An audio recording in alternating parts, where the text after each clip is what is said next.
Today we start working through the Star Wars movies, starting with the original film that introduced us to Luke, Leia, Han, and countless other memorable characters. We'll discuss our first experiences with the film, how these feelings have changed over time, and where it stands now after so many sequels and spin-offs.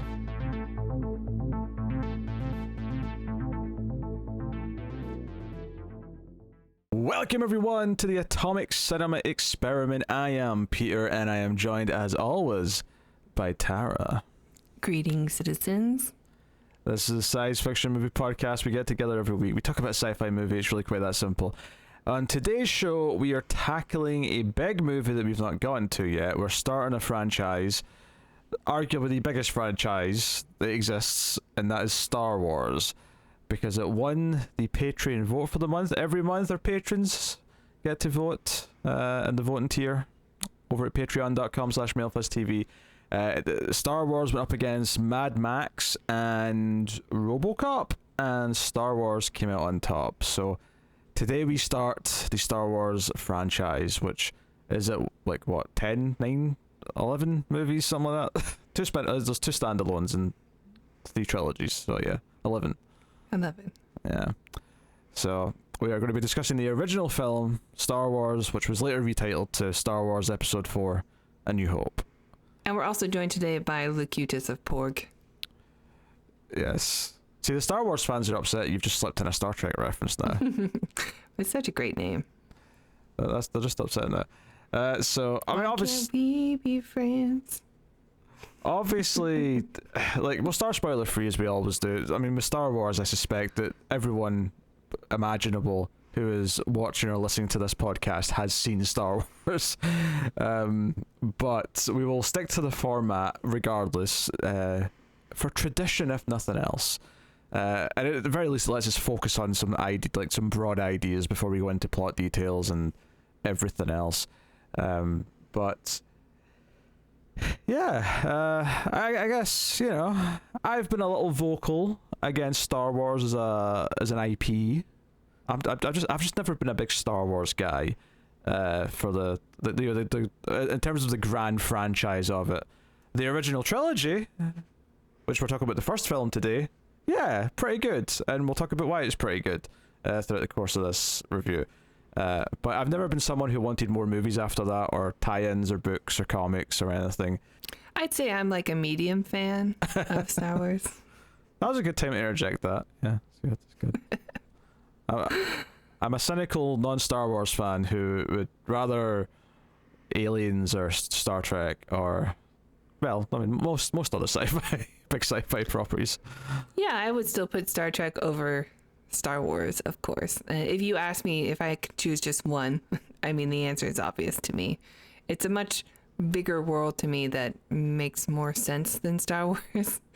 But I mean, Star Wars is pretty masterful. The original trilogy is pretty hard to beat as far as trilogies go, and I think that I as much as I am like a fan who owns porgs and stuff, I still would say that my fandom, I get excited for a new movie. I don't get excited for the TV shows. I actually find them to be kind of bad. I haven't watched Andor, and I've heard good things about that, but I might check it out. I haven't really been interested in any of the animated shows or the Disney Plus shows that have come out otherwise. I've given some of them a chance, but they just don't grab me. They're not very good, in my opinion. That's fair.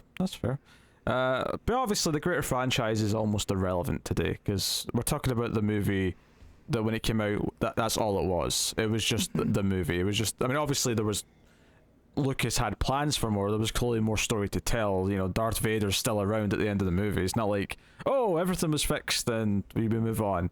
You know, the battle's won, but the war is still far from over. But you know, simpler times when it was just Star Wars is kind of what we're looking at today.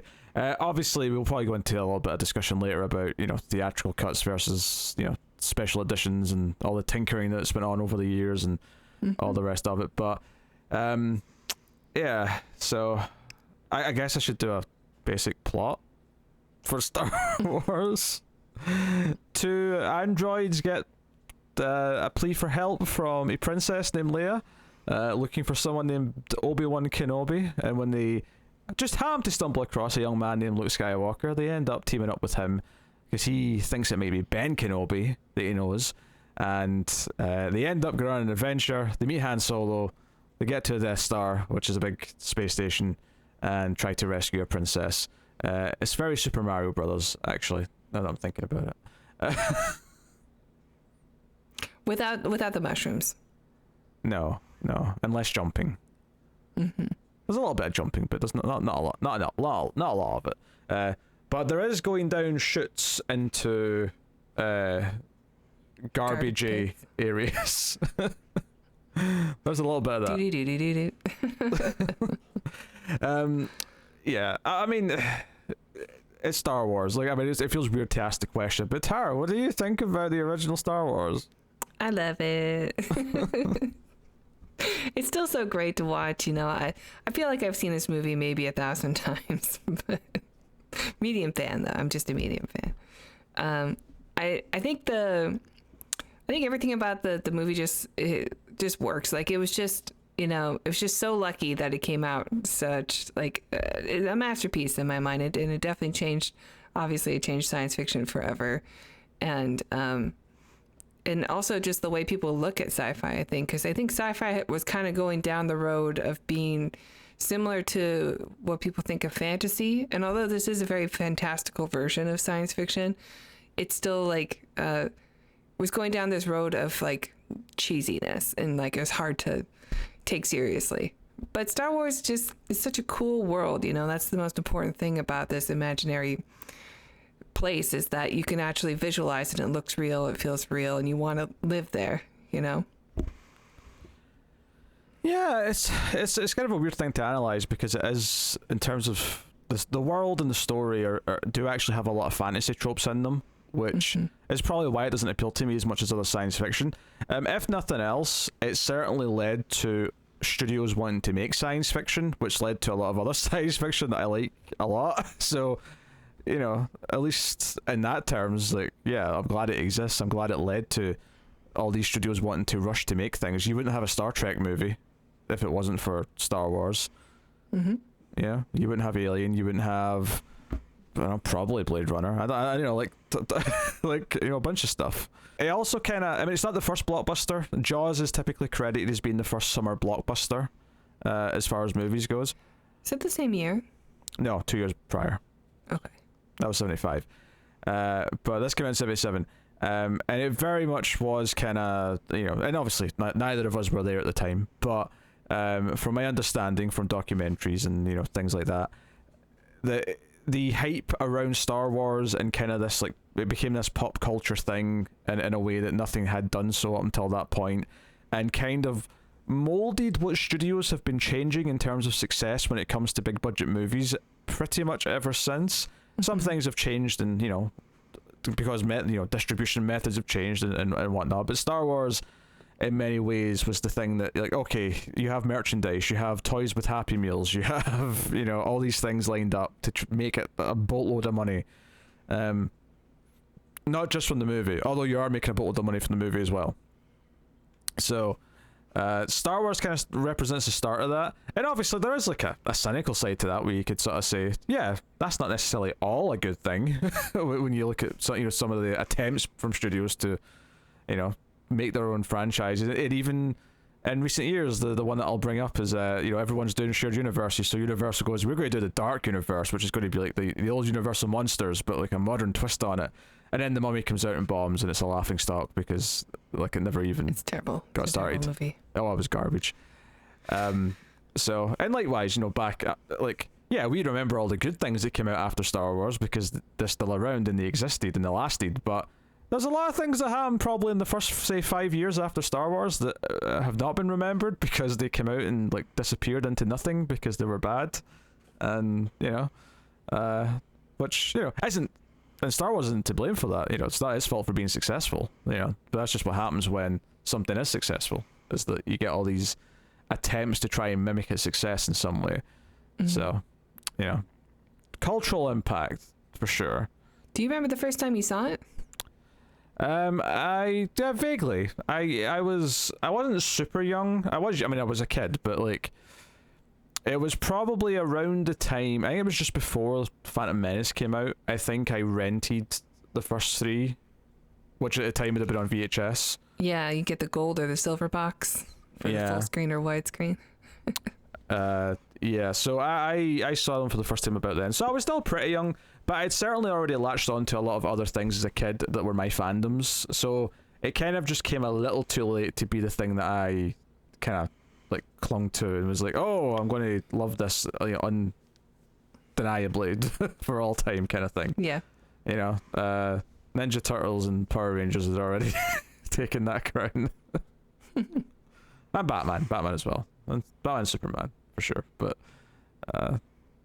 yeah, it's weird because I was only like 10, but so I'm still pretty young. But I feel like most people I talk to who love Star Wars, like they talk about seeing it when they were like 4 or 5. So I feel like I'm late to Star Wars, not seeing it until I was 10. Well, I mean, George Lucas was so like stingy with the product. So like, I don't remember how I saw it the first time. I do remember going to the movie theaters. I think they were for the special edition where they re-released them into the movie theaters. I want to say around like 1997 was about the time. That sounds right. And my dad was very excited because he was, a young man when Star Wars came out, and was super excited about it going back to theaters and then bringing, the kids to go see it. And I remember when we got to Return of the Jedi that I had already seen, like I remember watching when I was very young, the scene at Jabba's palace. And I think it was because they would show it on TV, but it would be a very rare and special event when they did. So like everybody would watch them. So I must have watched that at some point when I was very, very young. But didn't really get into it until the special editions came out. And then I was like, oh, these are great. I love them. And I was a good age. I was like 12 years old at that time. So it was a good Star Wars age. And then when the prequels were coming out, I did get very excited for them. And I think my Star Wars hype started to, come out around that time. And then it kind of just, I don't know, I got over it. I got over it for a long time until the new trilogy was coming out. And I got back into Star Wars then. I think the hype machine when Phantom Menace was coming out was so big that I think I was somewhat interested, and I saw that movie at the cinema. Mm-hmm. But I never saw the next two at the cinema. But by the time Clones came out, like I was already kind of like, whatever, didn't really care. And then I saw that on like I think cable once, maybe like a year after it came out, and I mean, I don't want to spoil what I think of that movie for later, but I'll just say it's one of the worst big budget movies I've ever seen. And then I eventually put on Revenge of the Sith, a year or two after it came out, just for the sake of completion, just so that I'd done it and crossed it off the list. Mm-hmm. But I still liked the original trilogy at that point. Like, it didn't put me off the original trilogy in any way. It was a sort of thing where, like, yeah, okay, this like second batch of movies came out and they were pretty terrible, and I was never interested in extended universe or anything like that. So it's just it's never been my franchise. It's never been my thing that I've cared about. I definitely attached myself to Princess Leia a lot watching that. I loved Carrie Fisher so much. After I watched it the first time that I can remember watching the whole trilogy in theaters, I just loved her, and I wanted to be her so bad. I had like a magazine cover with her face on it and stuff, and I had on my mirror, and I would like put makeup on and try to match her and stuff when I was younger. I just really wanted to be her so bad. Yeah, because the funny thing is this first movie is my favorite of the original trilogy, which is mine too. And we're in the minority because most people will say Empire. Empire is lauded as this, special film that's one of the best things of all time. And maybe I'm constantly contrarian when it comes to this, because I also don't think Wrath of Khan is the best Star Trek movie, and everyone else says it is. This one is a simpler story than the sequel. The sequel is impressive because, they were able to make a great sequel. I think I like this one the most because, to me, what I like about Star Wars, it's not the mythology, because the Force and all that shit I don't care about. Although, what's notable watching it again and paying attention to it is that in this first movie, I like how most of it's presented, because it is kind of mostly just this mystique of, oh, there's like all these things that are hinted at but not really shown. And it's part of the reasons why I don't like prequels, and not just specifically Star Wars prequels, but just prequels in general. I think you demystify a lot of things that are just cool to think about, but then as soon as you actually show the Jedi Council, all of a sudden it's this boring like bureaucracy of bullshit. And it's like this is not what. I don't mind that stuff too much. In fact, in the prequels is probably the best stuff in the prequel. I can't comment on that. I don't remember them well enough to give any specific opinions. But the world building is like the most interesting part. But this first movie, what I like about it is that it's an adventure with likable characters who have great chemistry. Particularly the main three leads, but also the droids and Chewie's like a interesting sidekick. Even Ben Kenobi. Even he's got like some good chemistry with the others, and I think that's what I like about it. And part of the things, there's a few things that I like about Empire. Well, I'll talk about that more specifically when we're actually reviewing Empire. But it keeps the characters kind of split up. Luke's kind of separate from everyone else for a lot of the movie, and it kind of took a little bit away of what I liked about the first movie from it. And to me, Star Wars is a fun adventure movie, but I also like that. And I really felt this when I was watching it this time. This is something that really stuck out to me. As much as Star Wars as a whole is definitely more science fantasy, sometimes people say, that's what they'll call it. I actually think rewatching this first movie is that this one feels more science fiction to me than a lot of the later entries.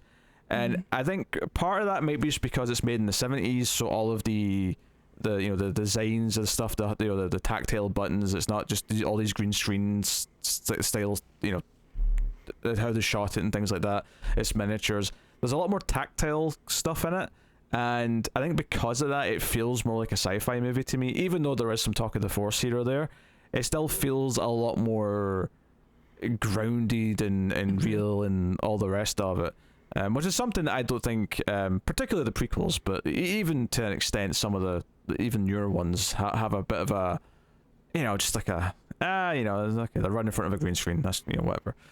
Right, there's a little bit of that. But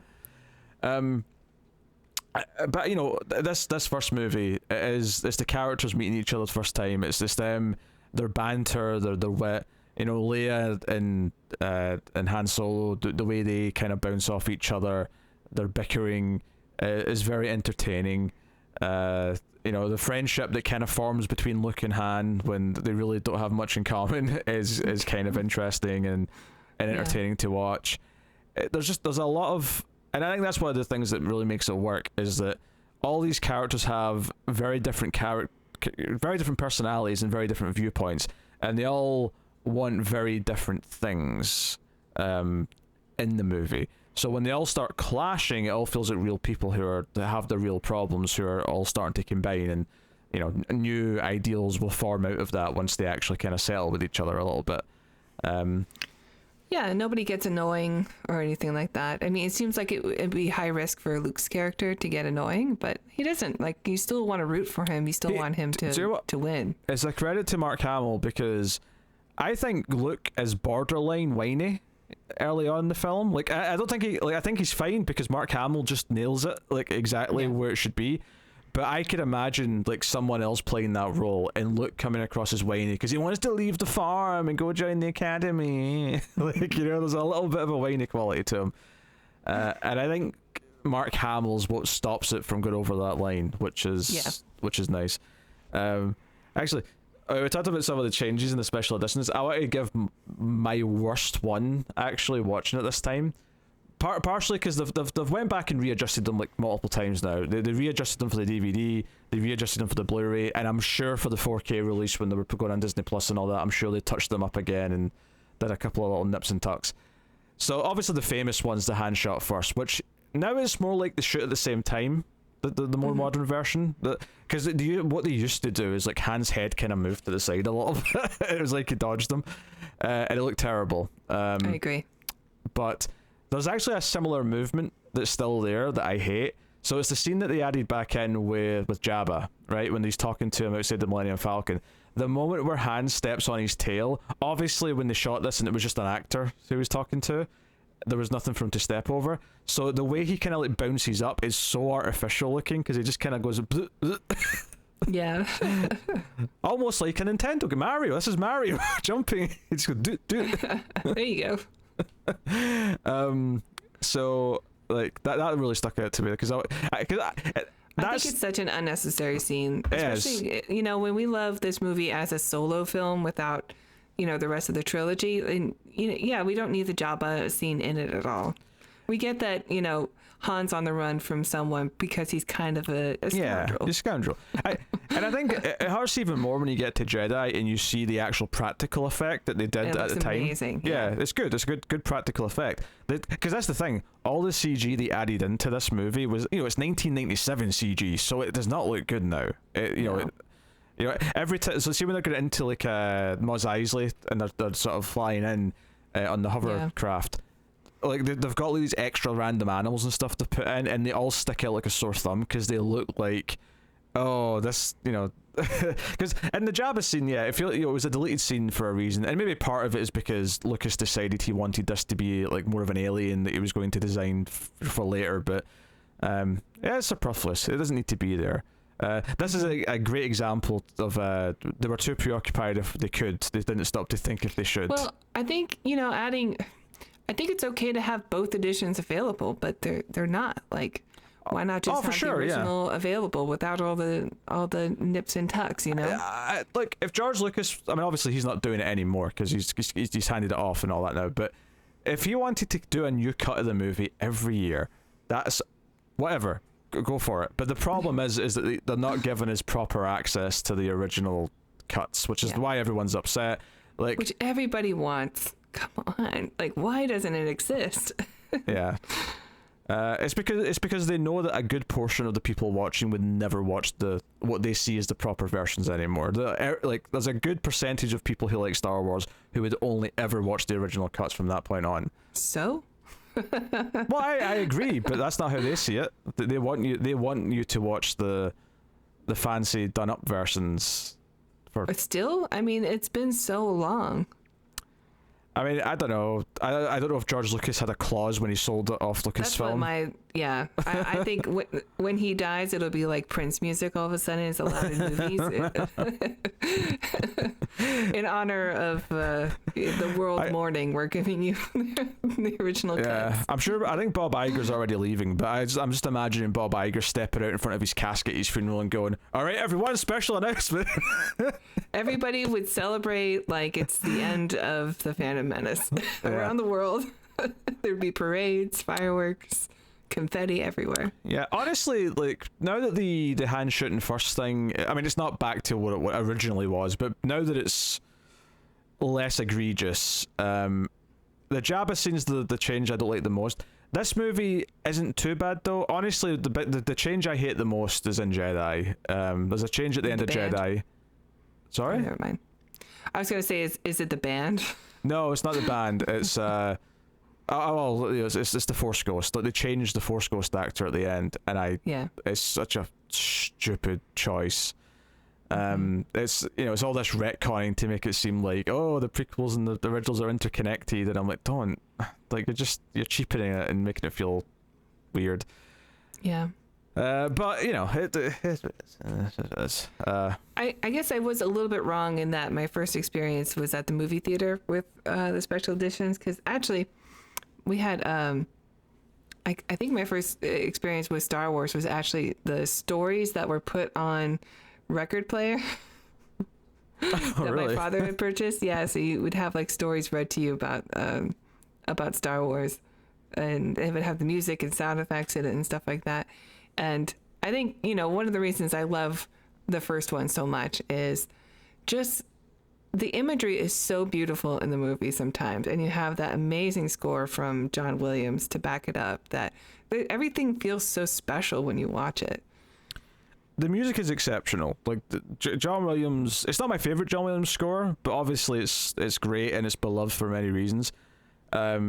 there's so many little motifs that are just kind of instantly recognizable and feel iconic, because it really does feel like just this kind of like this magnum opus from someone. And this is obviously like, he's got decades and decades and decades left in his career at this point. Yeah. But yeah, like there's so many little bits, and everyone remembers the main theme playing as Luke's looking out at the two suns, and all those little beats and extraordinary bobs. It's so good. The locations are good. The sets, all those things kind of add up to just giving it this look. I was talking about how it felt tactile earlier.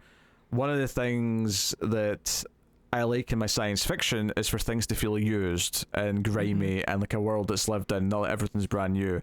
And sure, the ultra like sheen, like Apple made this like look can work in a certain context, but it wouldn't work in this, because this is like meant to be a world full of a mixture of people. This is meant to be the outlaws and the independent worlds that are kind of like living under a regime that they're not happy with, so everyone feels kind of scrappy.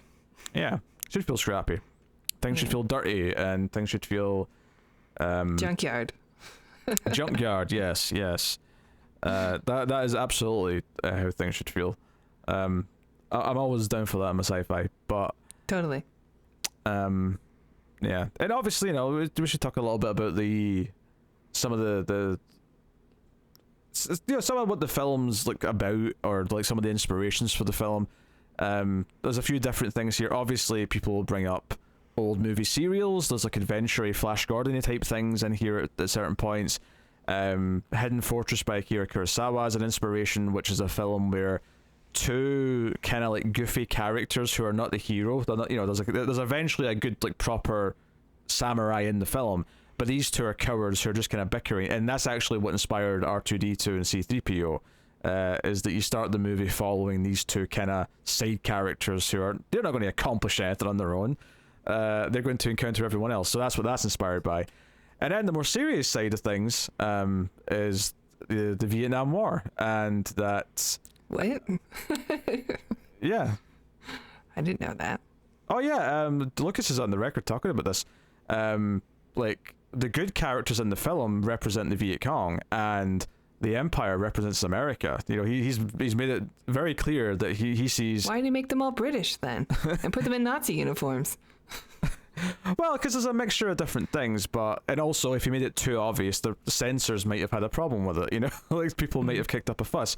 But the point of it is that you've got these scrappy people who are fighting against this larger empire who are taking control against, and no one wants it. They got all the weapons. So he's making it very clear that he sees America as the villains in the Vietnam War. That's kind of the point he's making. Obviously, yes, a lot of the imagery is very Nazi. It's very, SS and all that stuff. There's definitely, and that's because no one's going to complain about that. Everyone's going, I mean, you get the odd weirdo, but most people would not complain that that's been used to represent the villains.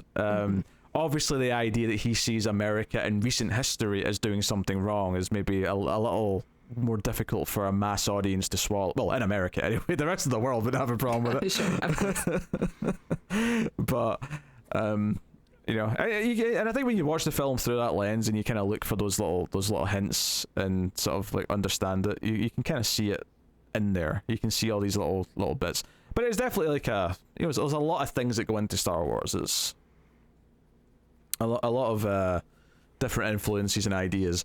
But that seems the hero's journey, right? That's what everyone talks about too. Yeah, and there's like other themes in there. There's themes of generational divides. Luke's obviously, there's a lot of talk of his father, which, to be fair, most of the things that are said in this movie, and yes, I'm just going to assume everyone knows who Luke's father is before I continue. All of Obi-Wan's reactions to things he says about his father, or the way Obi-Wan says things, they mostly actually feel like, it seems like Lucas knew. Like, the thing that doesn't add up, the thing that does not feel like it was planned, is every reaction Luke has to Leia in this movie is like, feels like, yeah, that wasn't planned to be siblings at this point. No, I don't think so either. See when she kisses him on the cheek, like before he gets on the X-wing later in the film, he just has this little moment of like, oh. She does it also when he's when they're about to swing across in the, whatever, the Death Star. Like, are they on the Death Star or are they on like one of the big ships? Not Death Star. There's Death Star. Yeah. They don't got any big Empire ships in this one. Well, they do in the beginning. They're shooting after Leia's ship. It's like a cruiser or something. No. Cruiser? No. But no. What I mean is, we don't see our main characters. They never go on to one of the Empire's ships. In this. Yeah, I just had to think for a moment if that's where they went or not. Yeah. Because even at the start, I mean, we might see like Vader or the General hanging around in one, but even at the start, it's Vader and the Stormtroopers coming onto the Rebel ship. So. Yeah, we just see it at first shooting at the ship. Yeah. Yeah. Oh yeah, we see that. Yeah, we see it firing. It's the very first thing we see. Yeah, it's very first scene. But we don't really spend any time on one of them, and we don't really spend that much time on one. Even in like the next, like I feel like you don't spend a lot of time in one of those in the trilogy. Maybe there's definitely more of it in the next two, but I don't think there's a ton of it. Well, I don't know. We'll have to find out. Yeah, we'll find out. And then we'll finish with Spaceballs. Finally.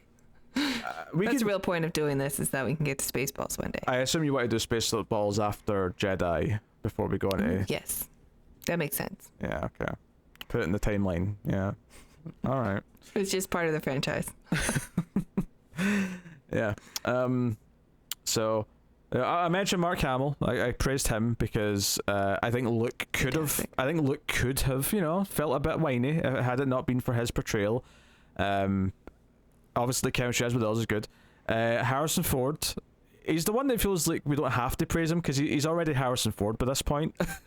I mean, he very quickly became a movie star. Yeah. After Star Wars. Well, that's true. He wasn't like a super movie star yet, but I mean, out of the three of them, he's the one that went on to become a movie star, right? Carrie Fisher obviously had a lot of jobs in Hollywood and had a lot of roles. Mark Hamill's had a great voice career, voice work career and all that. But Harrison Ford, like, he went on to be Indiana Jones. Movies, yeah. He went on to star in decades of movies. He's doing another Indiana Jones is coming out, I think next year, right? Yeah, yeah. He always seems happier talking about Indiana Jones than he does Star Wars. Star Wars is like this, like shut up about Star Wars. I don't want to talk about it. F off. Yeah, I don't know. He seemed to come around on his curmudgeonness in the last decade. No, he seemed to come around on it when he was getting a fat paycheck for doing Force Awakens. Sure. I don't know how much he likes talking about it in the last couple of years. I think he's maybe went back into hibernation when it comes to Star Wars. Maybe. I came back for your one scene. Now F off. But I mean, he was the I think he was just a standout for a lot of people from this movie, right? Like, he was the character everybody wanted to make a solo film, no pun intended, afterwards about. Like, if we have like a scrappy pilot in space for any movie after, it seems like they're trying to channel Han Solo for it. I think it's a mixture of things. I think one is because Harrison Ford's arguably the best actor of the three, or at least he's the most movie star of the three, is maybe a better way to put it. I think the other thing with him is that he's the character who isn't interested in all the bollocks that's in the film, and as a result comes across as more cool. But then he also has the rewarding arc of believing in something a bit more by the end. Whereas, Luke from the start, he's like, oh, I believe in the rebellion. I want to go and work for the rebellion. And then he goes and works for the rebellion. So he's a bit more straightforward. And Leia obviously is very witty, and she's very likable because she's like very quick to like snap back at Han and make fun of Luke. She's not your typical princess. Yeah, she's grabbing the blaster and like coming up with ideas and so on.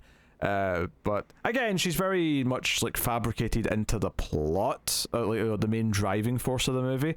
Han Solo's like the guy who's too cool for the plot, but ultimately he'll throw them a bone and get involved by the end.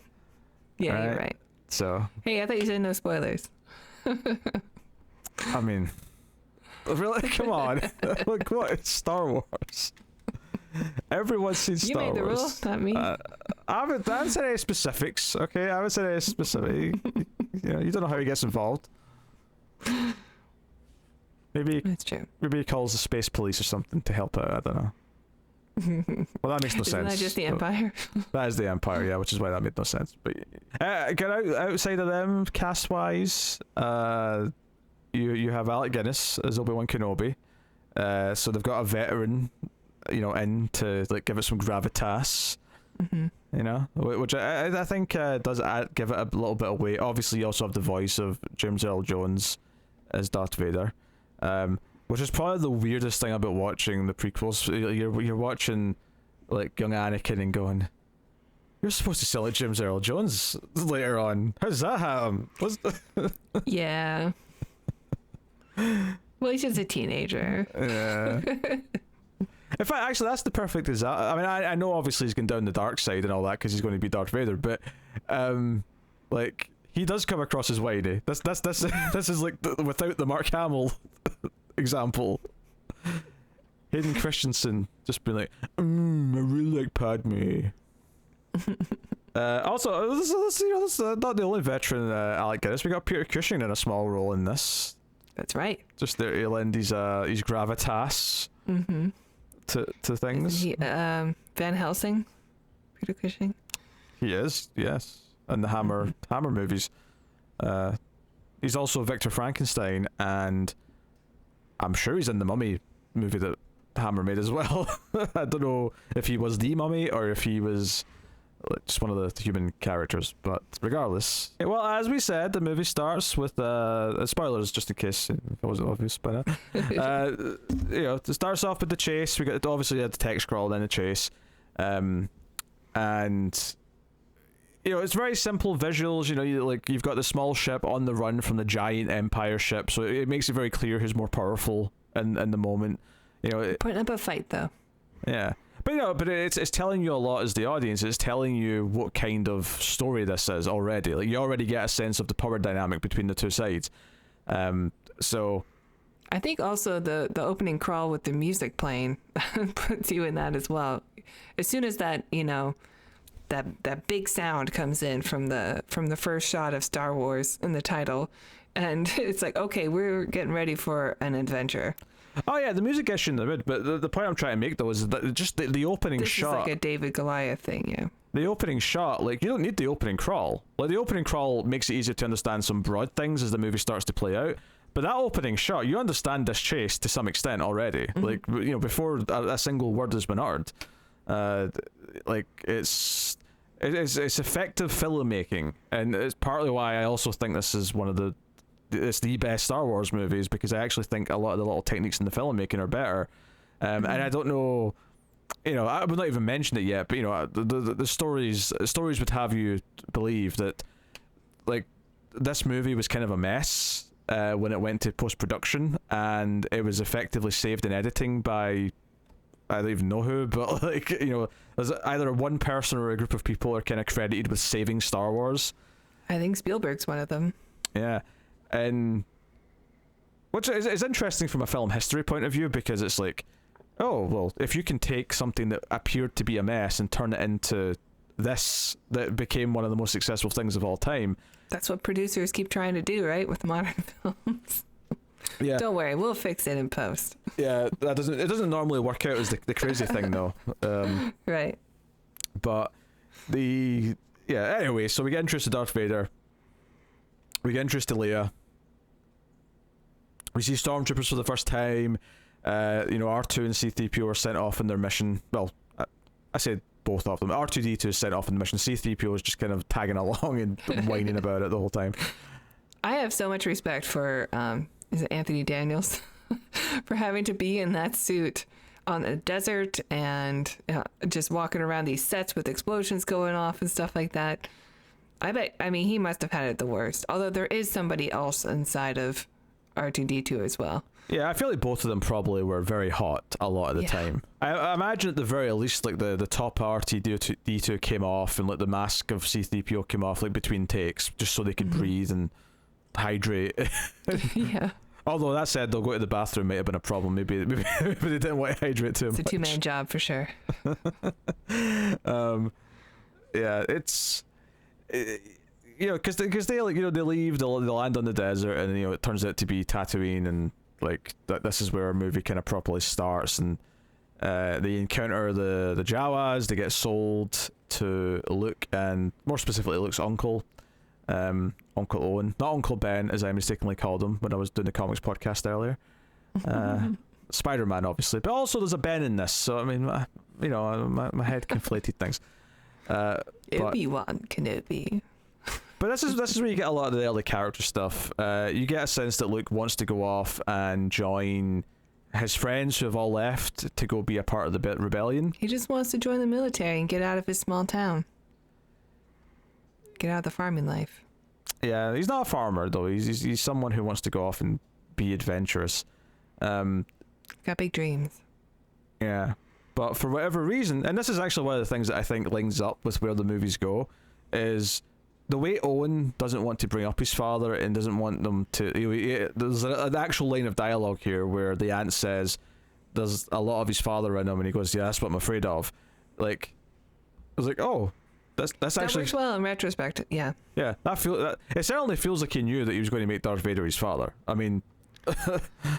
Spoilers. Yeah, I mean, I don't know if it's confirmed that he did or didn't know that when he made the first Star Wars, but it certainly feels like it. It also sounds like he could have just been saying that in relation to Luke's father just being somebody who was a fighter and a pilot and was just anxious to leave and start an adventure of his own, you know? I mean, he could have. That got him killed. Yeah, but I mean, it works. Like, you know, it works. Yeah, it works both ways. So yeah, so it's one of the few times in the movie where I'm like, oh, I feel like that feels intentional. It feels like that's actually clicking with what happens in the next one. But obviously, he uncovers the recording from Princess Leia. He doesn't see the whole thing though because it'll only play for Obi-Wan, so they have to go looking for him. And he doesn't even agree to do that, actually. R2-D2 just pisses off on his own, so they have to go look for him, which gets them into trouble. They almost get kidnapped, and Obi-Wan has to come out and save the day. I love everything on Tatooine. I think Tatooine is the best planet. That's why they keep using desert planets and keep going back to Tatooine. But I think the sets are so great. I think all the alien designs of like the Jawas and even like their whatever big tank thing that they use to carry around all their droids for sale, I think is such a cool design. It looks great with the model work. Yeah, everything looks really great. Did he invent the industrial light and magic for this movie? Oh, I can't remember. I heard there's like a history of ILM show on Disney Plus right now that everybody's saying is just terrific. It would not surprise me if this is where it kind of like became a thing. And I mean, because model work, even the opening shot with the two ships firing at each other looks so good over the matte painting of Tatooine in the background. Absolutely. It's what makes the CG that's been added in later stick out so badly. Like I think at one point later on when they're flying towards the Death Star, they go past a CG planet, and it's like that sticks out like a sore thumb. Like, it just looks so different to everything else. And it's way uglier. Too clean. Yeah, it's way uglier as well because CG from '97 looks kind of blurry. It has this blurry quality to it as well. So it doesn't feel as sharp as everything else either, because everything else has been remastered and is pristine looking now. But this CG looks like it was crapped out in a a 1997 computer. Like an afterthought too. Like it wasn't meant to be there. Yeah, it looks like that's an unfinished effect. They're ready to go back in and touch that up later. Yes, they're meant to go back in and remove it for us. So, yeah, like Tatooine has a lot of the iconic locations. I mean, my favorite stuff is mostly on the Death Star, I would say, because that's where all the characters are together. That's where they're all interacting and bouncing off of each other. I do like a lot of this stuff in Tatooine. I like the build up and kind of the mood that's kind of evoked as we're learning about this character Luke and what he wants in the world and all that stuff. And obviously you set up this idea that there's some guilt for him because while he's away with Obi-Wan, it turns out that the Empire looking for these droids have actually massacred everyone back at his home, which is ultimately why he agrees to go with Obi-Wan, because he's got no reason to stay around now. But it's this element of guilt that he does get over his guardians being burnt to death pretty quickly. He does, but like he has this guilt because He feels that he should have been there to help fight, or that he could have, and he couldn't have. Obi-Wan points out, like, you'd just be dead too. Like, nothing would have been solved if you had been there. So I do like that we get to see their burnt skeletons in the shot, though. Yeah. It's pretty grim. R2D2 inadvertently effectively saved Luke's life by racing off. Running away. Yeah. Maybe you could argue that's the Force at work or some bollocks, if you want to. What do you think of the cuteness? Do you know what? It's the way. So before this bit, when they're just talking, and Obi-Wan's like saying, "Oh, your father was a Jedi," and blah blah blah. And he's like, "Hey, I'm going to give you something, but your uncle would never have allowed it." I was like, "So why are you giving it to him now exactly? What about this particular encounter with Luke Come on, Luke's like what, 17 or something in this? Is provoking you to break the rules that his uncle set upon him?" I think it's because he's getting the message from the droid. I mean, we know from the prequels that he does know R2D2 and C-3PO. Yes. That's one of those things that doesn't line up very well with the prequels. It does not. Yeah. It actually angers me. Because obviously he doesn't recognize them at all here in this movie, and then... Yeah. It seems like George Lucas forgot to watch his first trilogy before he wrote the second trilogy. It's very annoying. Yep, that is definitely an issue. Which is, typically if I'm ever going to watch Star Wars, though, it's always ever going to be the first three, and I'm not going to watch the rest of them. So those are weird. It's weird to call them fan fiction because it's George Lucas who made them, but they still feel like fan fiction somehow. Which is, there are a couple good things about them, but yeah.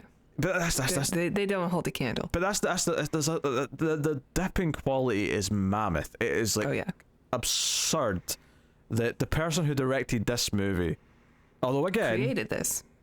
Again, there's a lot of reasons why there should be a dip in quality. A couple different things. One, no one in the prequels probably felt that they could say no to him because he's the guy who made Star Wars. He created Star Wars. I feel like this movie, the original Star Wars, like we said, is saved in editing, but even just the idea that there was probably a lot of trial and error. There was probably a lot of people inputting and like sort of getting things to work. A lot of the things might look the way they do because that's what worked when they tried different things, because they were trying to get the miniatures to look good or the effects to look good. I feel like so much of Star Wars is a product of, okay, we have to actually be collaborative and work to a point where this actually comes out as something. I think the prequels, he's completely in charge, no one can say no to him, and he's just got this vision in his head. And unfortunately for us, he's exactly the sort of guy, if you give him too much power, like, people need to challenge him. is basically what I'm saying. And whether that's through hubris or it's just like a natural thing that's happened because no one is challenging him, doesn't really matter on the grand scheme of things. But that's the we got what we got. Yes, but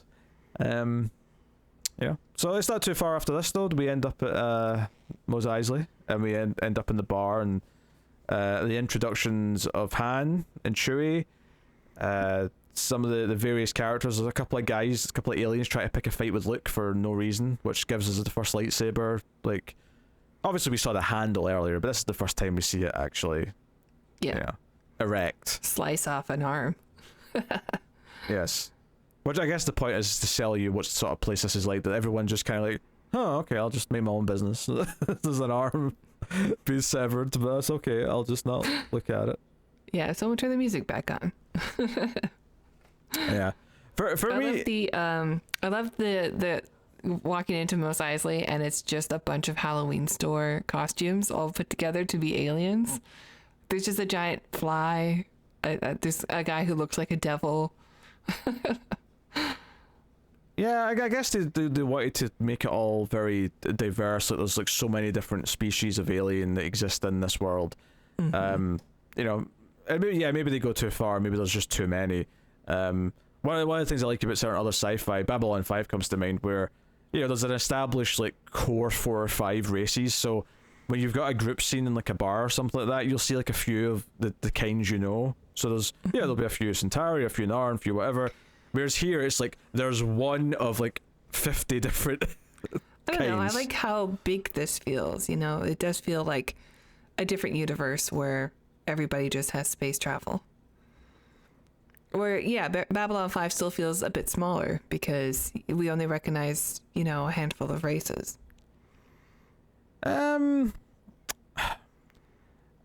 don't necessarily agree that Star Wars feels bigger. In fact, although it's not because of the amount of races you see though. I think Star Wars feels small because every time they make a Star Wars story, they have to connect it to like the same lineage of characters. So like I think that's a completely different point though. It kind of is, but I think Star Wars feels very small because it refuses to kind of leave that. So where are we? We're on Mos Eisley. Han gets introduced. He gets accounted. Was it Greedo who comes for him? For the Yeah, Greedo is trying to get his money for Jabba. Yes, which obviously is brought back up again in the next films, and that's the thing. Like when you actually look at that added in Jabba scene, it does feel so unnecessary because this scene with Greedo like tells you everything you need to know. Yeah, it does. Plus, Jabba feels so much smaller. Like in this one also. Like I know he's CGI and he's meant to be the size of a man so that the eye line is right with Han Solo, but like he just seems so like a smaller version of him, and he seems so mobile. Like why wasn't he so mobile in Return of the Jedi then? Because their big practical effect couldn't move at all. Like they could animate his face and move. They made it look like a giant slug man or just a giant slug really, you know, that can't really move very fast, and that's why he like can't escape from Leia even in that movie, because he's just too big in this. And in this movie, in order for him to be there, he's got to like maneuver around and be able to go through corridors, and even the fact that he like left his palace to go find Han Solo is ridiculous. Like, why would he ever leave that place? He's got goons. Yeah. So it all just comes back to none of this actually lines up with what Jabba looks and acts like in Jedi when you see him. Sense. Yeah. Get it out of there. This is only here because they felt, we can do this. We can do this with CG, which now feels incredibly dated, but at the time I'm sure felt like cutting edge, state of the art. Yeah. But I like I really like the introduction of Han Solo in the film, because he does feel, you know, we don't really know exactly his character right away because he's in Mos Eisley. He's in the, you know, the club of scum and villainy. So like you know, he's an attractive man, so like we want to like him, but we don't know exactly everything he's boasting about. We don't know if it's true or not. And then immediately when we get to know his character, almost immediately once we see the Millennium Falcon and everybody reacting to it and trying to see it in action, we get that, oh, he's just full of hot air. He's not really a threat. Yeah, I mean, there's kind of an element of like, okay, maybe he has some skill, but like everyone's not impressed with the ship. People aren't impressed with some of the things. You know, he comes across as like someone who thinks he's a bigger deal than he actually is, and you know that's because he's like, you never heard of the Millennium Falcon, as if it's something famous or something to behold. So like all of that stuff, and the introduction of him. Because the movie really gets going when they have to like run onto the ship and flee because someone's ratted them out and there's stormtroopers coming, so they fly off. This is where the movie really kind of fully gets going, because this is around the same time where Vader is like, you know, he's done his choking scene at this point to show that he can do that with the guy who's like making fun of the Force, and I almost forget that they've got like a torture balls thing that comes in to like torture Leia, you don't see it obviously like happening, but like it's just like, oh, what's this? Oh, It's got a syringe attached to it. I feel like you could dodge that quite easily, but I mean, I don't know. Maybe they'll hold it down. Maybe it's got like a little mini tractor beam or something to keep you in place. But you know, you've got all this going on. You got Luke doing his little training on the Falcon with his blindfold and his lightsaber. I remember. I think it's been fixed now with the multiple edits that the film has had, where like Luke is holding the lightsaber and then turns the lightsaber off, and he's in the same position, but he moves over like 3 inches, and it's just enough to like see the cut where it's really obvious where it happened. But I think that's been fixed now. That used to be like the biggest one that would throw me off when watching the movie. Yeah, and obviously the big thing around this part of the film is they use the Death Star to destroy Alderaan, which is Leia's home planet. She gets over it about as fast as Luke Skywalker and his Guardians getting burnt to a crisp. Getting burnt down to the skeleton. That seems very difficult to do. I mean, it's a relatively light adventure movie. I don't Yeah. Oh yeah. I know. I don't really have a problem with that per se. I do like that in the scene though that they basically make her tell him something, and it turns out she lied. She's actually still lying about where the rebel base is, but they just blow up her planet anyway because we're evil. Basically, and it happens so fast too. It's not like it's got a charge for like 20 minutes or anything. Well, there's a great shot actually, just as the beam's going out, where you see there's like an internal shot of like the beam going past like a guy, and he kind of like has to like lean back to, oh, I better not let that hit me. He's like, yeah, because it blows up a goddamn planet. I'm pretty sure you'll just be melted into like atoms if it touches you. Yeah. He must have pulled a short straw to get that job. But also, it's like the same scene where you realize there's no railings in the Death Star at all. Very dangerous. Yes. Well, I was going to crack a joke and say they don't need railings, they've got the Force. But then, they don't really have the Force because Darth Vader believes in the Force, but everyone else doesn't think it's real. Or, even when, what's his face? Peter Cushing, Tarkin's, like, because he admits that it's real, and he talks to Vader about it, but even he's like, oh, you're the last of like anyone who believes in that or can use that. Everyone else has left that behind. Which is, and it's a good time for me to bring up, like, this is how I prefer this to be, is I think the idea of the Force and the Jedi are far more interesting when it's something that is long done, and it's just like tapping into this old idea, because I think it's more mysterious. It feels like a legend. It feels like a legend. It feels more like a big deal that they're doing it, but it also feels like thematically you can sort of like read some things from it. This idea of the Empire like stamped people down, they like made life the way it is for everyone, and the idea that like they've tried to like erase everything, like in the same way that like, the Nazis tried to erase, they did burn books, and they'd try to erase like entire like groups of people.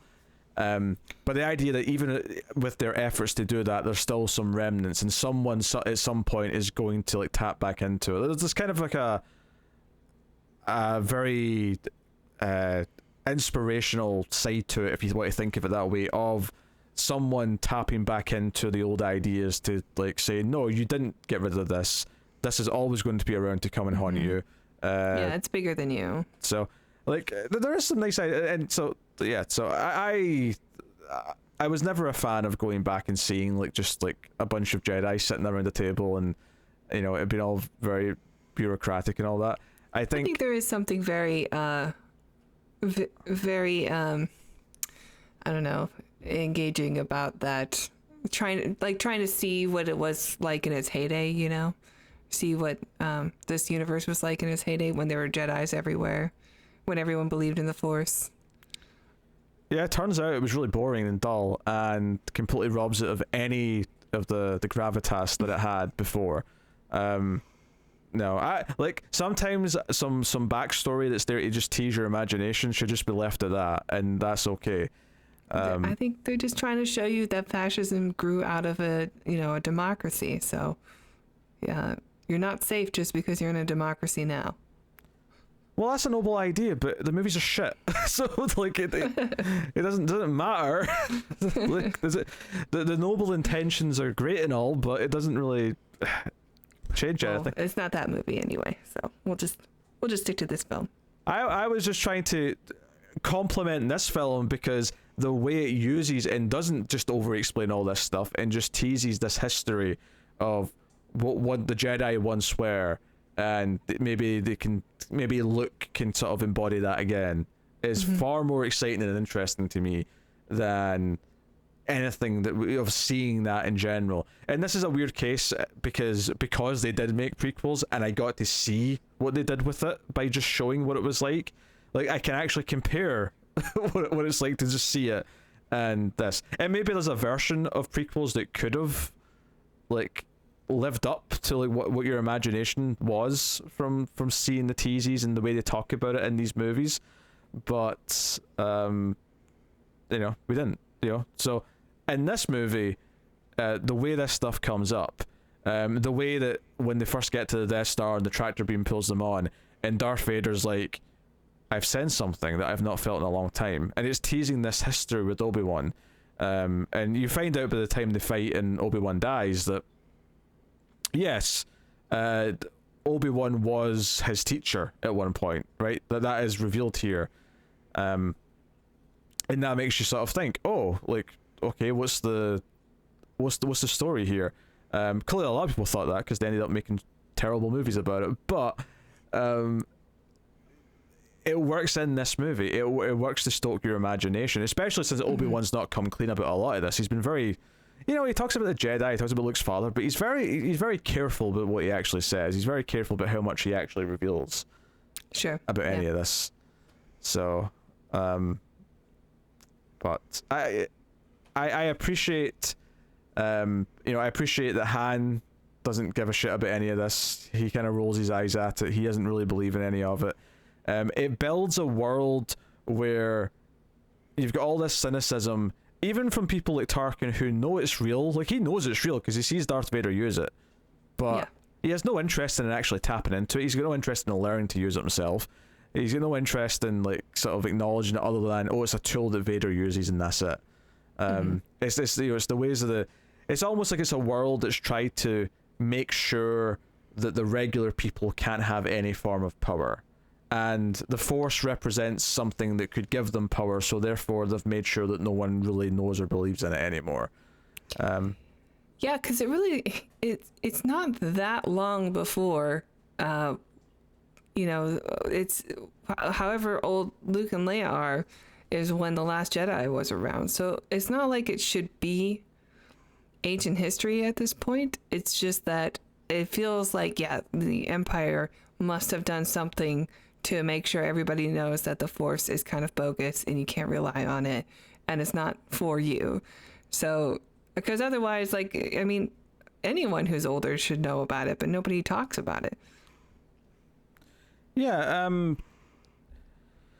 because we know that Luke's father was a Jedi and that Obi-Wan was a Jedi. Like, it's like, okay, it can't be that long ago because he's still alive. Like, Obi-Wan's still around. Well, it says, all the Jedi that execute Order 66 happened when Luke and Leia were born.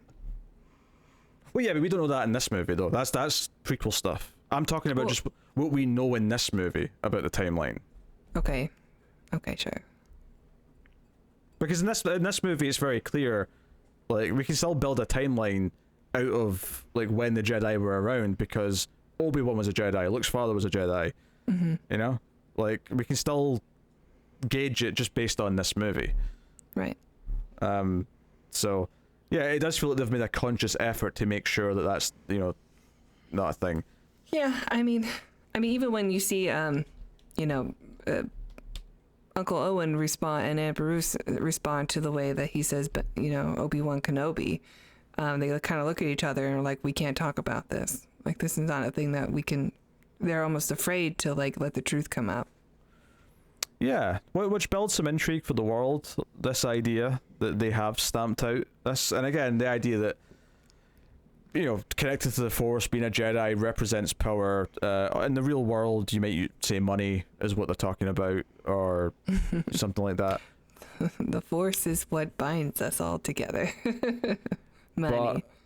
But that like the idea that people are controlled by money, like the rich are able to control a lot of the population because of the way the system works.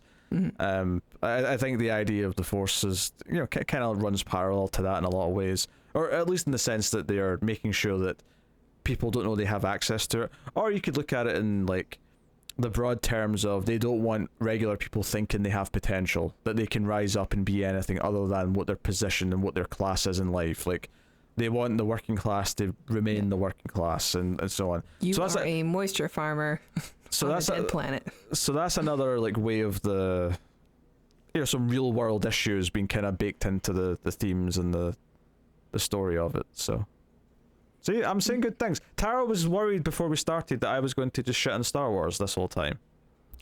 I'm bracing for it. Yeah. I'm trying to compliment what works about the movie. And why, it's a great film, yeah. Why it's got layers, and why it is, as much as it is just a fun adventure movie, it also has more to it than that. Mm-hmm. There's things in the time period that are baked in there. There's some stuff that's pretty universal that still applies today. But yeah, generally speaking, like all this section of the Death Star, which is, I don't know, an hour into the movie to, there's like a 30-minute chunk sort of in the middle to sort of back half of the film that's probably where all my favorite stuff is, because it's where all three of the characters finally get together and they interact with Leia, and like Leia's attitude to being rescued, and everyone always likes to quote you looked a bit short for a stormtrooper or whatever, but she kind of goes into like almost like a comedian doing stand-up at one point too while she's being rescued. Making fun of like their style. Yeah, she's making fun of their methods, their style. Although it is worth mentioning, it's her idea to go down the chute into the trash compactor thing, which almost gets them killed by the the monster in there. They would have died if they stayed up there, though. I mean that's also fair, but like I'd forgotten that when they actually get out of that, because eventually C-3PO and R2-D2 help them, because they're next to computers or whatever. I'd forgotten that when we first see them again after they're out of that room, Han has a line where he's like, as long as we don't take any more female advice, we should be fine. I'd forgotten that line. I forgot that George Lucas said famously in an interview that there are no bras in space until we rewatched this scene. Oh, I didn't notice anything. Oh, yeah. I mean, you don't see like nips or anything, but there's a very clear... It's very clear that, I mean, she's a very busty woman. It's very clear that she's not like, she has zero support. Yeah, so yeah, they're running around, they're shooting stormtroopers, and stormtroopers are missing a lot of shots, as is tradition in Star Wars.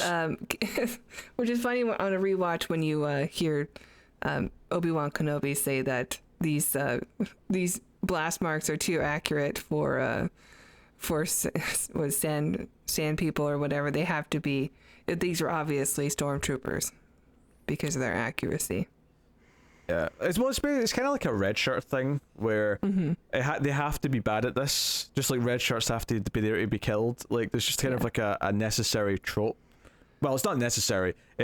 I'm sure that's what they said. Obviously, better writing and in time when people have tried to circumvent these tropes, have proven you can do it without it. But yeah, that's the reason for it.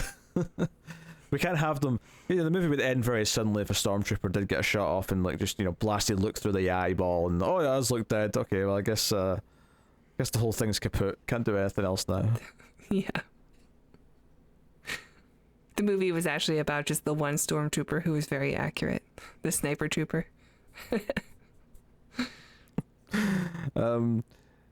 But yeah, Obi-Wan goes off on his own to release the tractor beam that will keep the ship there, whilst the others try to get Leia.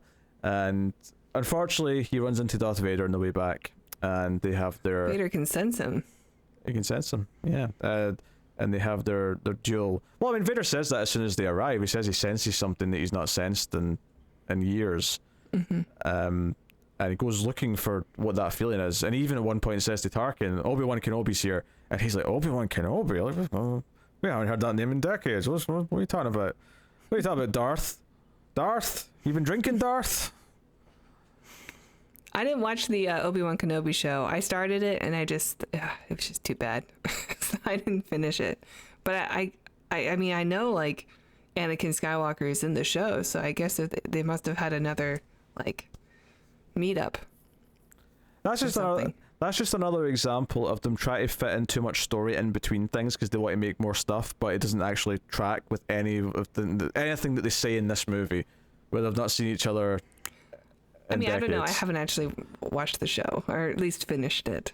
The actual lightsaber fight between Vader and Obi-Wan's kind of interesting because I part of me thinks it looks a bit stilted, and clearly they didn't really feel confident about, like, it's almost like when they shot it, they didn't know exactly how the effect was going to turn out with the lightsaber, so they didn't want to like do anything too, extravagant, just in case.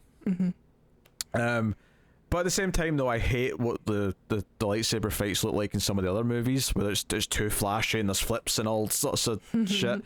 So, on one hand, I kind of like that it feels more like an old school kind of like broadsword fight. But, yeah, they almost feel like they're heavy or something, the lightsabers. Yeah. Well, I think it's not so much that they're heavy, it's more like they're so dangerous because they can cut through anything that they have to be very careful and like confident with every movement, because they don't want to just like, trip and I've lasered myself. Like, yeah, I guess they should feel more like a samurai sword in that way, or less like a broadsword. But I mean, the fight, in retrospect, it's a little uneventful, but it doesn't have to be at the same time, because this is the scene where Obi-Wan really knows what his fate is going to be in this. Like, I think, well, just to go back to what you said about it being like a samurai, I think that's the way it feels like it should be played, is that slow pulling out and like sort of having the stance and waiting for the first strike to happen. Whereas, the other movies are like, everyone's flipping and spinning them like, constantly. I mean, I do think that this should have a little bit more choreography, but maybe not. Definitely not to what they are in the newer films. But more choreography in the sense that maybe a bit more of a dynamic, like kind of back and forth, where it feels like one's winning the fight. Where it kind of just feels like they're just going zzz, zzz, zzz, zzz, and then they have a little conversation. Yes, and then I think the new trilogy actually has a really nice balance of what a samurai, or not a samurai, but like what a lightsaber fight should look like. We'll find out when I rewatch them, because I've only seen them the once, so I don't remember specifically. But yeah, Luke sees this though. Obviously, he's heartbroken. They have to run and escape. There's a little bit of a dogfight scene where like they go to the gunner seats on the Millennium Falcon, and it's a bonding moment between Luke and Solo. It is, yeah. They have their, he's like, don't get cocky, kid. But he's still like starting to like him when he says that. There's a bit of a big brother vibe to that sentence that's starting to form. Yeah. So, but they fly to wherever the rebel base is. I'm sure Star Wars fans know exactly what planet this is. I didn't catch it. But I don't know. Yavin 4? But that's a Star Wars planet. There's a moment here, because they've got the plans for the Death Star now, and there's like a briefing scene where this guy who's some high up general in the rebellion is explaining to them the plan. It's a room full of pilots, and I could have see if you'd shown me a screenshot of this scene where it's just the main shot of it is just like the camera's behind all the audience and the pilots looking at him making this presentation. I don't think I would have. I think most scenes of this movie, you show me a screenshot, I'll go, that's Star Wars. I feel like this, I would have been able to know it's Star Wars because of the outfits, because it looks like the pilots in Star Wars. But I could not have told you which one it was. I'd have been like, maybe Jedi? Like, oh yeah? There's something about this scene that just looked really, I don't know, like, I don't remember this scene of them going through this like this. You don't remember the special effects of the Death Star, where it's just a bunch of lines and stuff? I remember that, but just something about, like, I think it's just a guy giving the speech, and then like them all sitting in like a classroom listening to him. For some reason, this was like not triggering any memories for me. Weird. But The big key thing though towards the end here is that, you know, Han's not interested. He's been paid for saving the princess, and that's something that from a character point has been very consistent throughout the film. Is that even when they're both dressed as stormtroopers and Luke's going to go and find her, and he wants Han to come and help, Han's not want to do it. He's too dangerous. And he's like, you know, she's very rich. She could probably pay you a lot of money. It's like, oh really? You know, like that's what convinces him. He's again, he's a scoundrel. You know, he wants. I think he also doesn't really want to take a side to, you know, if he's going to stay with them, then he's going to become a rebel. I don't think he wants that. He doesn't want to be a part of a team. Yeah. I think it's the sort of thing where because deep down he is a good character, you probably find he does side with them ideologically in a lot of things. I mean, certainly the way he operates, he does not like authority. He does not like the Empire. He's Solo. Yeah. Shut up. I don't want to hear that. I don't want to hear that. So, you know, obviously there's this kind of thing where he's going away. Chewie doesn't approve, but he's not going to get involved with the fight. But of course he does show up and save Luke at the last minute, so Luke can take the big shot that destroys the Death Star. And the scene I love with Han before all the fighting begins and stuff is where he's working on the Millennium Falcon with Chewie, and he sees Luke before he goes out, and he tells him, "May the Force be with you." And you can just, it is a bit of a cringe moment because he's saying the line, he knows it's stupid, but he knows it means something to Luke, so he's gonna do it for him. And then he turns around and Chewie does that, like, come on, I can't believe he just said that. It's like he could read Chewie's mind, you know? Yeah, it's a good little moment. It's a good little beat. I think I really like the Kim community save the day, right? And that's a kind of a big moment. Yeah. Obviously, people love all the dogfighting and stuff with the TIE fighters and whatnot. That's a ride, yeah. But I do think that the movie is, like, once it's done with the Death Star stuff and they get off that, I do feel like this last chunk is maybe it's a bit weaker, I would say, than the rest. Not that it's bad by any means, just that, you know, it's kind of like they're split up again. You know, like, you know, Leia's like in the command room, Luke's in the in the pilot seat. You know, Han's kind of missing intentionally so because he's going to come in and make the save at the end. So you have the characters split up again, but you also have maybe the most egregious kind of like stuff of the Force in this movie, this first one, which is, you know, Obi-Wan talking to Luke and saying, "No, don't use the guidance computer. Use the Force. Shut your eyes and use the Force." The Force will guide him. Yeah. I like this idea because, you know, the Empire is this huge thing, and not only that, they have this like evil sorcerer that can choke people with just like making a pinchy finger, head crushing thing from Kids in the Hall. But like, but the rebels, you know, they not just feel small, but now they have the beginning of their own like sorcerer, you know, of this ancient religion, who's guiding them with the Force. This is where the balance thing comes in, you know. You can't have a Sith without a Jedi. So, you know, they're about to get their nuclear bomb, you know, to be able to fight the big baddies in Luke Skywalker. Does Obi-Wan ever say Sith in this movie? Is that word ever uttered in this first movie? I don't believe so. Huh. Yeah. The less Star Wars though that's in it, the more I like it. I think that comes up when we meet the Emperor. Yeah, who's also not in this movie. The Emperor's not in. Yeah. Till the second one. Which is not. Do they even talk about the Emperor in this one, or is he just implied because it's an empire that there's an Emperor somewhere? Yeah, I don't think they specifically mention an Emperor in this. I mean, it's a very natural thing to include, and obviously with the second movie, you want to expand things, so you see, okay, who's in charge, right? Because it's not Vader's not in charge. He's not the ruler of the Empire. You know, he's. No, it even seems like he doesn't have authority over Tarkin. Like Tarkin's his own thing. He's not really like. It seems almost like that's his goon. You know, is that this is my court wizard. He's going to murder you if you disobey me. Yeah, obviously Tarkin gives him an order at one point, and he does obey it. But I kind of get the feeling though that it's like Vader at any point, if he thinks Tarkin is not doing what he's supposed to, he could take out Tarkin in an instant. Yeah, and, like he is the right hand of the Emperor still. Yeah. He'll follow the orders of Tarkin because he's in an official position. Because even the way he said, when he says release him, Vader, he's like, as you wish. Like there's a tone to it of like, yeah, I'll accept that order, this one. Yeah. But you know, this time you're playing a dangerous game, Tarkin. I do actually really like Tarkin. The fact that he dies because he's like, they don't stand a chance. Like, because someone tries to say, hey, we've analysed the system, sir, and there is actually a weakness that they could exploit if they get a good shot off. And he's like, no. In our moment of victory, which was also mentioned, there's a ticking time bomb to all this because they're getting in place to shoot where the rebel base is. So Leia and everyone who's down there are all going to die if they don't pull this off.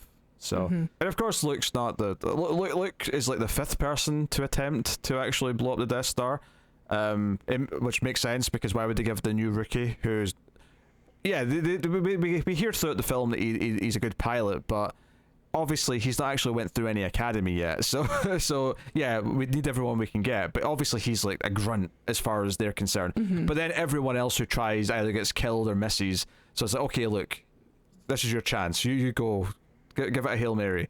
And sure enough, he does it by trusting the Force. And not technology.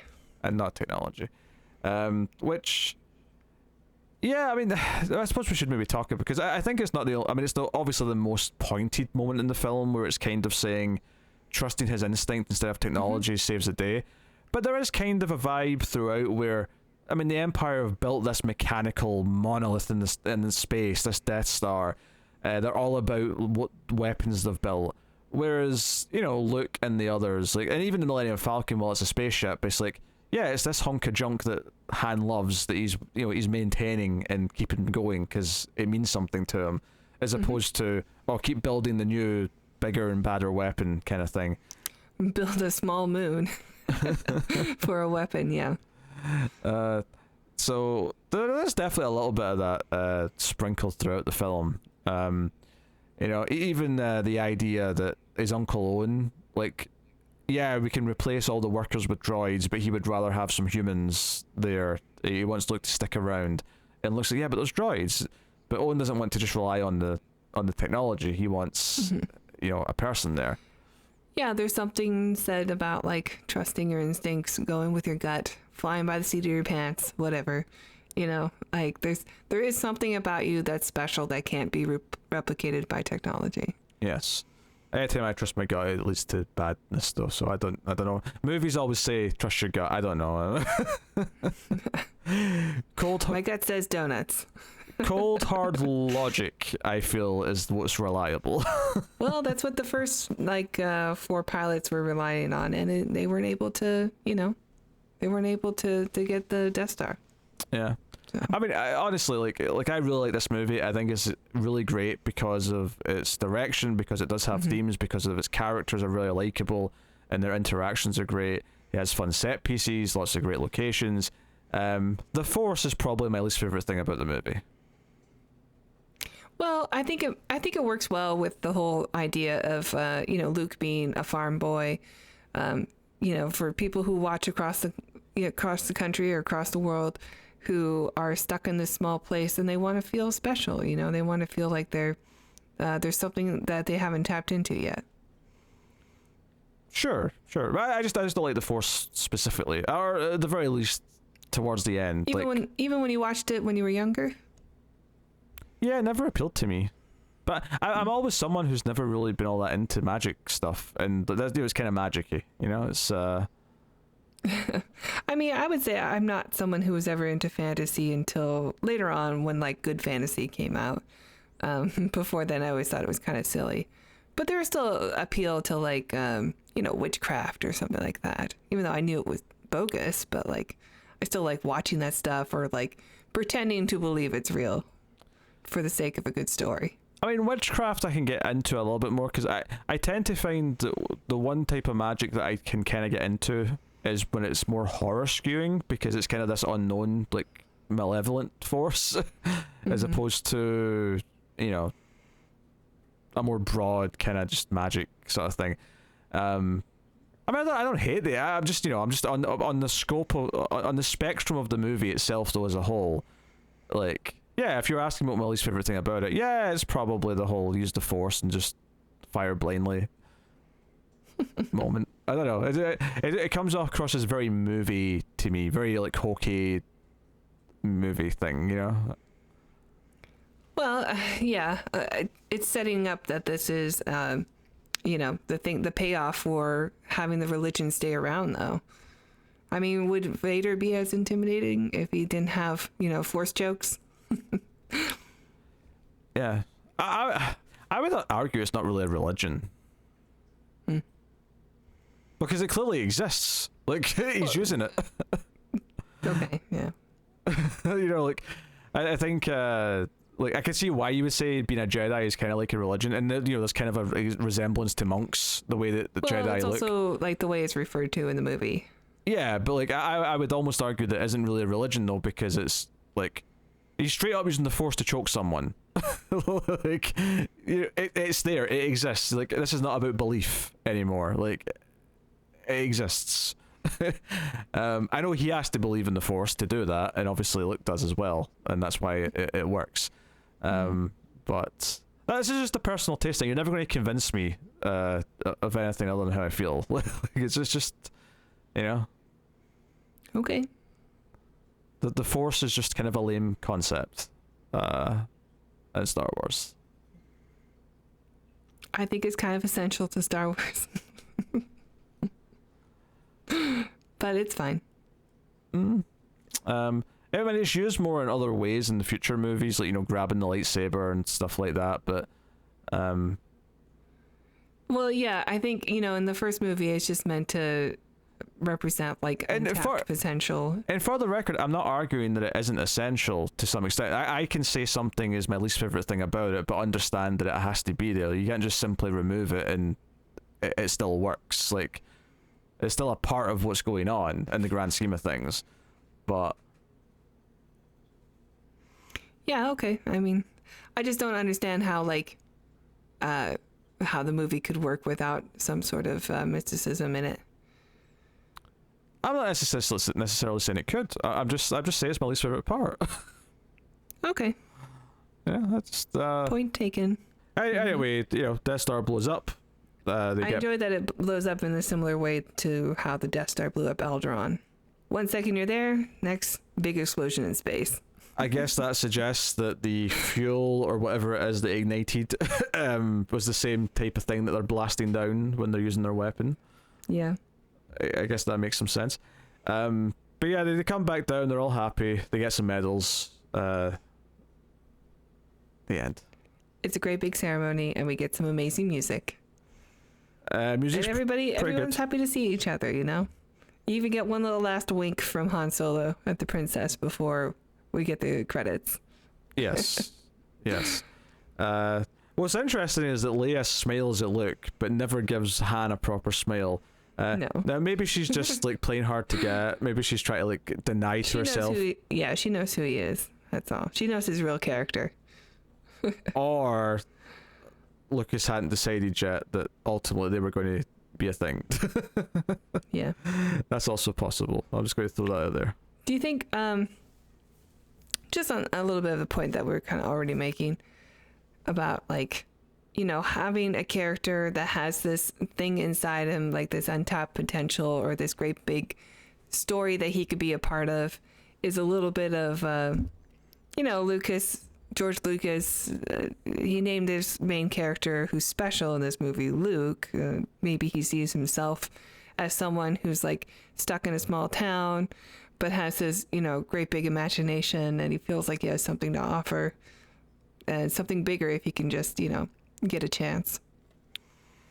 Maybe he felt that when he was younger. It's a bit weird to say that he could feel that now that he's a movie director and he's getting to do it. This is him taking his shot on the Death Star is making his movie.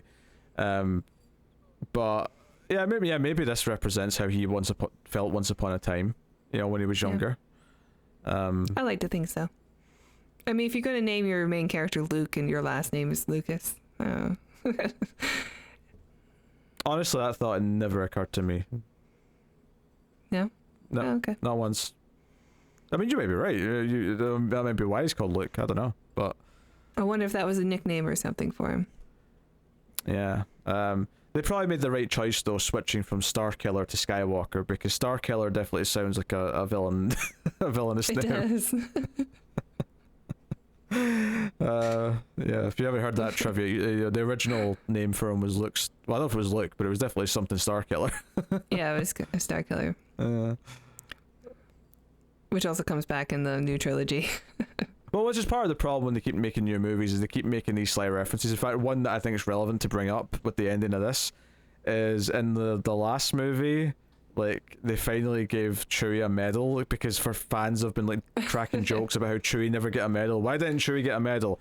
And it made me cringe so hard, because it's just like a meme. It's like, oh, we're putting this in because people joke about it all the time. Oh, I thought it was kind of sweet. Nah, it was so shoehorned. I like, I was so cynical about it. Honestly, like, I never thought about it at all when I watched the original film. I never thought, what about Chewie? Neither did I, but like, it was a thing on the internet. So when it happened in the movie and Rise of Skywalker, it was, is that what that movie was called? Rise of Skywalker? Yeah. Okay, I doubt myself. It was Revenge of Skywalker, Rise of the Skies. Yeah, I think that's right. I yeah. was out once. That was just one of the many things that made me cringe. It's just this reverence for some stupid detail that they want to bask in. It's the oh, we've got a new Ghostbusters movie. We can't just have her have the proton pack. We have to do 100 shots of every little light turning on, because we all love proton packs, and we're all going in their directions because there's a proton pack on the screen. It's that kind of. I've got one right now. So it's that kind of thing. There's this reverence for the old movies, and but the beauty of watching the original Star Wars is that the original Star Wars was just a movie on its own and wasn't referring back. It had influences, and that's fine. There's nothing wrong with that. But it's not like you went into it and it was like, hey, you guys have seen Hidden Fortress Kurosawa, right? Wink, wink, nudge, nudge. It's not that. It's using influences in a healthy way to make this new thing. Yeah. That feels full. It feels, imagination, like full of imagination. The whole kind of feel of it, the idea of treating a science fiction piece at this time with this level of like care and budget and having all these sets and not looking goofy like an old serial. And that's not to say that there wasn't good serious science fiction. But keep in mind, this is the same year that Demon Seed came out. All right, like Demon Seed was out the same year as Star Wars. Well, Logan's Run also. No, that was the year before. Oh, okay. The last of the camp. And that's kind of that's actually one of the reasons that, or one of the things that always comes up with Logan's Run, is that it came out at this really awkward time right before Star Wars, and you can kind of see pre-Star Wars and post-Star Wars by looking at Logan's Run, which was 1 year before. Obviously, I mean, I'm joking about Demon Seed. Demon Seed's a completely different type of movie. It doesn't really, it's not relevant to it. It's sci-fi, but yeah, it's about where the comparisons. That's a dark, cerebral story about artificial intelligence and impregnation. Like, it's everyone should watch it. It's really good. Oh, it's a really good movie, but it's very, very different. But the idea of treating this with this amount of budget, and obviously everyone thought it was going to be a flop, including George Lucas himself, and then it became this big hit. And I'll reiterate again, I would not have Alien. I would not have, Star Trek the motion picture, which I like, before anyone says it. Yeah, me too. Love it. Those are the obvious examples that came right after, because, I mean, literally, if you watch the making of stuff for Alien, they literally say Fox wanted sci-fi scripts because Star Wars was a hit, right? And I think what's funny about that is that Fox are the ones that released Star Wars. Like, if they were having that attitude, what were Universal and Warner Brothers and all these other places thinking? They were all wanting that. Paramount was like, oh, screw this Phase 2 Star Trek bollocks. Let's get a movie going. Get Kirk get Shatner on the phone. Hell yeah. Get those old guys back in the tight suits. So, like there's an influence and an impact. So even though Star Wars I really like for a lot of reasons, even though a lot of its sensibilities don't necessarily appeal to me, its importance in opening the door for a lot of other things is important to me. So it will always get some respect for that reason. But this first one on its own is very, very good. But I think my cynicism with Star Wars kind of started before the new ones came out. It was just kind of the internet, like people on the internet had this like sort of this tendency to have it on a pedestal, and then nothing else was as important as Star Wars as far as nerd things go. And I'm like, you no. weren't even a Trekkie either. And I hadn't even watched Trek yet, but I'm like, no, I like a bunch of other stuff way more than I like Star Wars. Why is that on this pedestal? And just because something comes... I used to feel that way too, honestly. Yeah. And just because something comes first and other things wouldn't exist without it, doesn't necessarily mean it's the best of those things. A lot of things have to walk so other things can run. And I'm not necessarily saying that that's the case here with Star Wars, but, like, who's to say that, I don't know, pick any sci-fi movie from the last 30 years that you love, that you think is amazing, that you think is big Jurassic and bold. Park. Even if it's not a movie, like let's say, Mass Effect, for example, right? Another sort of space opera, but just in this case, it's a video game. Who's to say if you like Mass Effect more than Star Wars, that you think it's a better, more meaningful story, or at least one that connects to you more? Yeah, I mean, I used to feel that way about Star Wars also, especially after the prequels came out, and like everybody was super excited about Star Wars again, and then they weren't. Well, yeah, I was like, yeah, I like Star Wars, but it's not like Star Trek. And I was a nerd at a time where you couldn't admit that you liked Star Trek unless you you knew someone else like definitely watched Star Trek. You didn't bring it up, I love how you're describing being a Trekkie as if it's being gay. Like you have to make sure. You had to hide it. Exactly. You have to be in the closet until you know someone's okay with it. Exactly. You had to, you did though. Like if you wanted friends at all, or if you wanted to, get along with people who were your peers, you didn't tell them that you liked Star Trek. You kept that shit hidden. But all these people were just so open about their love of Star Wars and like that was okay. But Star Trek, you had to, dance around everything. And I was a little bitter about that. For sure. But eventually I realized, you can love both. It's okay. And it's okay to talk about it if you're a nerd. It's a weird one to talk about now, I think, for me in particular, because I do have this kind of like... I'm kind of sick of Star Wars as a brand. And I don't really want any more Star Wars, but Disney are going to keep pumping out more Star Wars till the end of time. But the original trilogy, to varying degrees, and we'll obviously talk about, Empire and Jedi when we get to those two. This is my favorite of the three, so obviously I'm going to like those less, but the nature of that statement. But they're all to varying degrees good to, or in this case I would say great.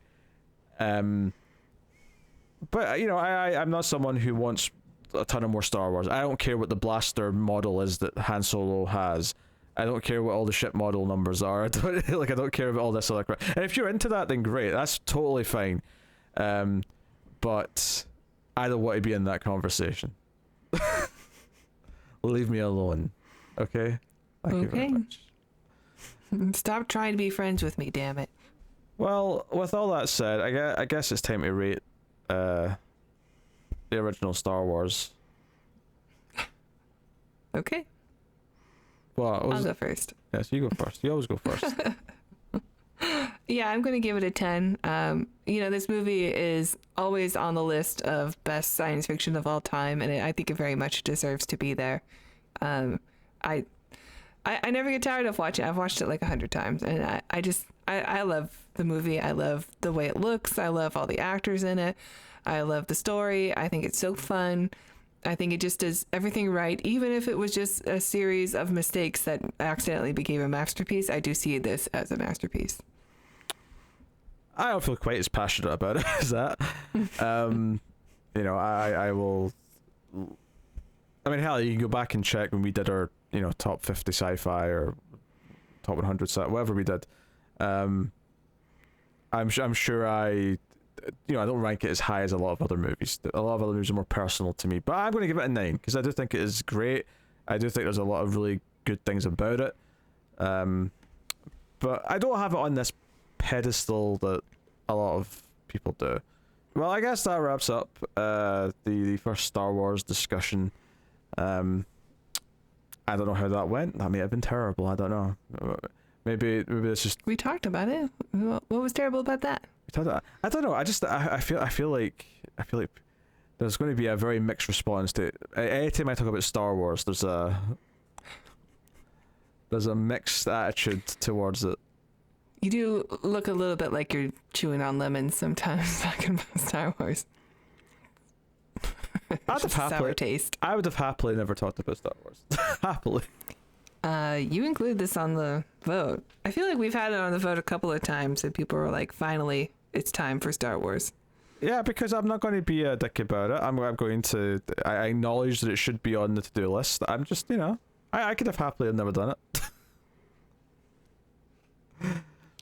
Look at you now. Well, soon you'll have a reason to watch Spaceballs and it'll be all worth it.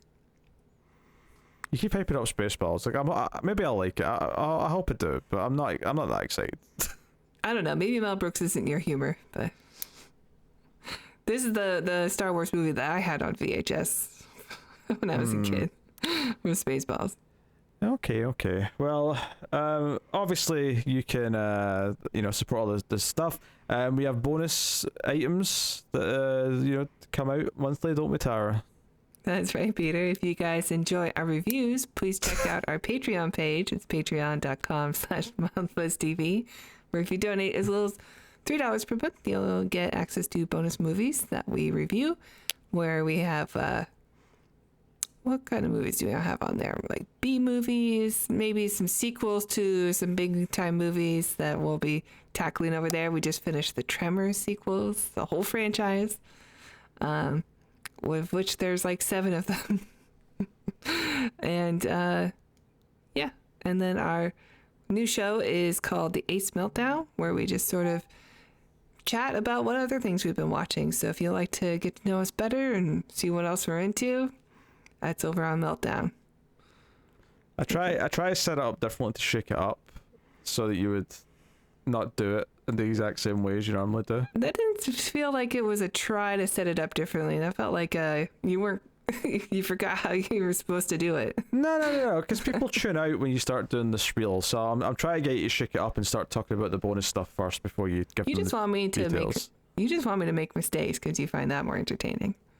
I'm not trying to get you to mess up. I'm trying to advertise the bonus content properly and effectively. Mm-hmm. And yet you still get me to do it. Aye, but this is me not looking at the computer for help and believing in an absurd, unlikely but hopeful possibility. No. Are you trying to say that I'm the Force? There's both good and bad to you, so yeah, sure. Whatever. What are we doing next time? Do we have anything? Why do you ask me that when I don't have the page up? How am I supposed to know that you don't have the page up? Because I never have the page up. We're doing a 90s movie, I know that. Yes, we're in 90s season. Obviously, we left 90s for a second to come do this. Next movie on the docket is Demolition Man. So we'll be here to talk about Demolition Man next episode. So look forward to that. Of course, make sure you like, subscribe, ding the bell for notifications. You can get us on Twitter at StreamsMidnight. And of course, you can support us with the super thanks button below the video if Patreon's not your thing. Yeah. Okay. That's the show. Thank you very much. You did it. Thank you very much, guys. Keep watching sci-fi. We'll see you next time. And computer, add salsa.